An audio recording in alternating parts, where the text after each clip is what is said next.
Praise the Lord. Hallelujah. ప్రభు అయిన యేసుక్రీస్తు నామం పేరిట మీ అందరికీ శుభోదయం. ప్రియ దేవుని బిడ్డలారా, ఈ యొక్క 19వ తేదీ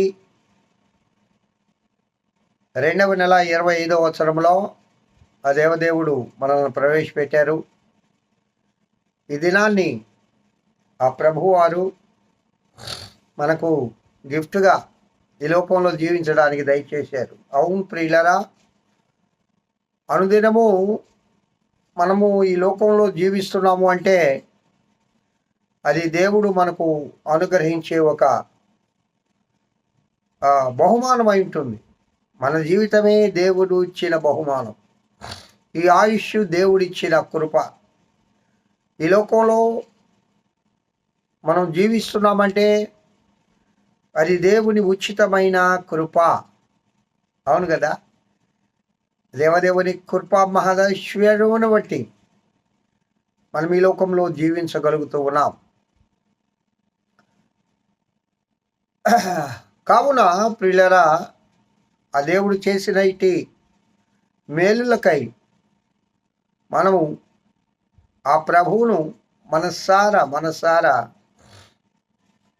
ఆత్మతో సత్యముతో దేవుని ఆరాధించాలి. హల్లెలూయా.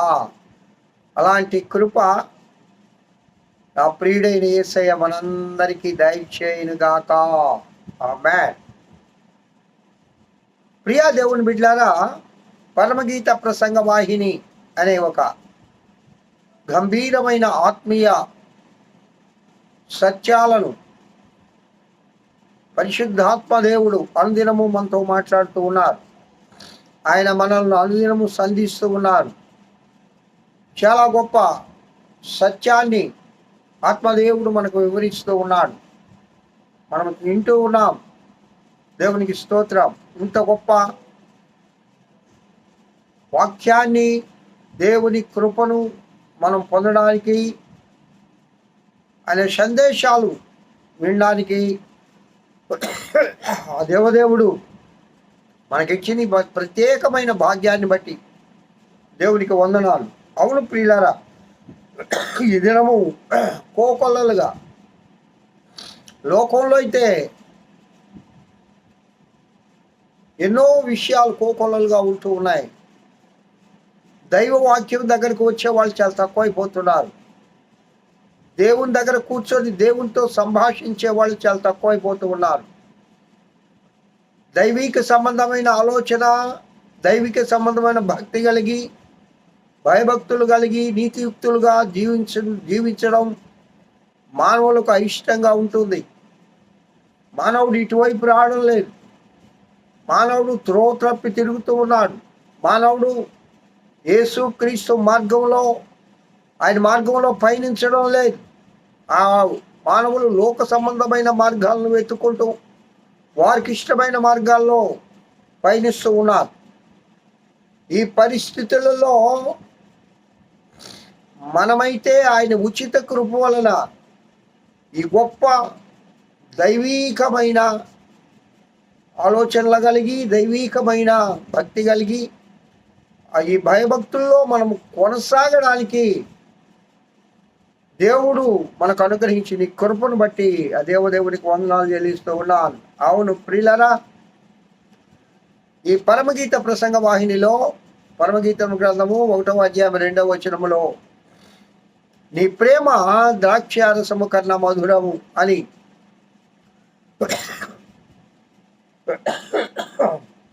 ప్రియురాలు ఇక్కడ సంభాషణ మొదలు పెడుతోంది ప్రియుడితో. మనము గమనం చేసినట్లయితే దేవుని ప్రేమను గురించి మనము వివరించుకోవాలి. ప్రేమ వృక్షము గురించి అపోస్తలుడైన పౌలు గారు 1వ కొరింథీయులకు రాసిన పత్రిక 13వ అధ్యాయంలో ఒక ప్రేమ వృక్షాన్ని గురించి ఆయన చెప్పాడు.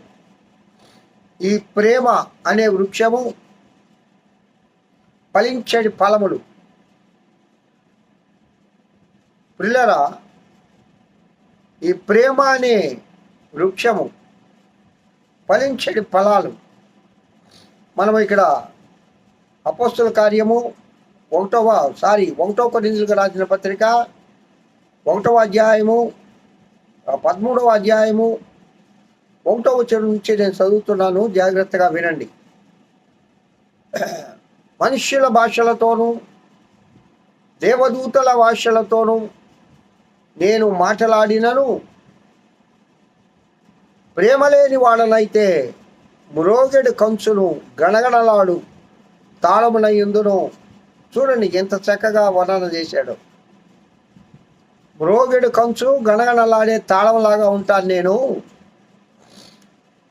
అంటే మనుషుల భాషలు, దేవదూతల భాషలు. ఇక్కడ 2 భాషలు చెప్పాడండి. అన్నోన్ టంగ్స్ అంటాం దేవదూతల భాషలు అంటే. మనుషుల భాషలు, లోక సంబంధమైన భాషలు. లోకంలో ఒకే భాష ఉంది. మానవుడు చేసే ఆ విపరీత బుద్ధులను బట్టి దేవుడు భాషలను మార్చేశాడు. ఇప్పుడు లోకంలో అనేక భాషలు ఉన్నాయి. దేవదూతల భాషలు కూడా ఉంది. ఒకవేళ లోకంలో చాలామంది ప్రవీణులైన వారు, జ్ఞానులైన వారు 10 భాషలు 12 భాషలు మాట్లాడే వాళ్ళు కూడా ఉన్నారు. మన పివి నరసింహారావు గారు, మన ప్రధానమంత్రి స్వర్గీయులు, మన తెలుగువారు ఆయన భాషా కోవిదుడు. అనేక భాషలు అవలీలగా మాట్లాడగలడు.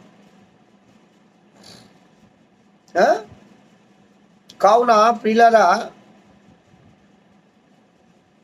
ఇక్కడ అనేక భాషలతో మాట్లాడినా చివరకు దేవదూతల భాషలతో ఎవరు మాట్లాడతారు? దైవిక సంబంధమైన వారు మాత్రమే కదా దేవదూతల భాషలతో మాట్లాడగలరు. దేవదూతల భాషలతో మాట్లాడాలంటే మనం దేవుని బిడ్డలమై ఉండాలా.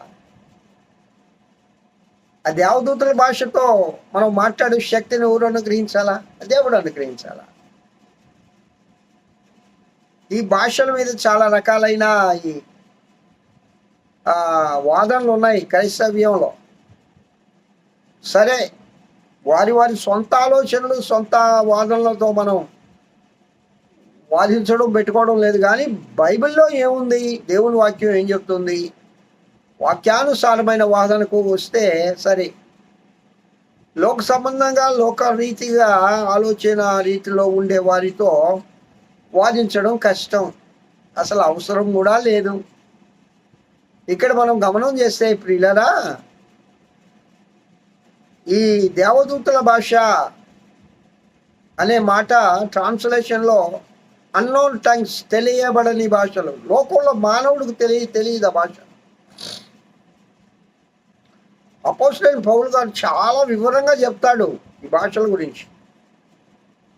చాలా వివరంగా, అసలు భాషలతో మీకంటే ఎక్కువగా నేను భాషలతో మాట్లాడతానంటాడు. సరేలేండి, అది ఇప్పుడు మన సబ్జెక్ట్ కాదు. అంటే దేవదూతల భాషలతోనూ మనుషుల భాషలతోనూ మాట్లాడే ఒక సామర్థ్యం ఉన్నా ప్రేమ లేని వాడుగా ఉంటే ఈ కంచుతో పోల్చాడు. ఏమండి, గణగణలాడే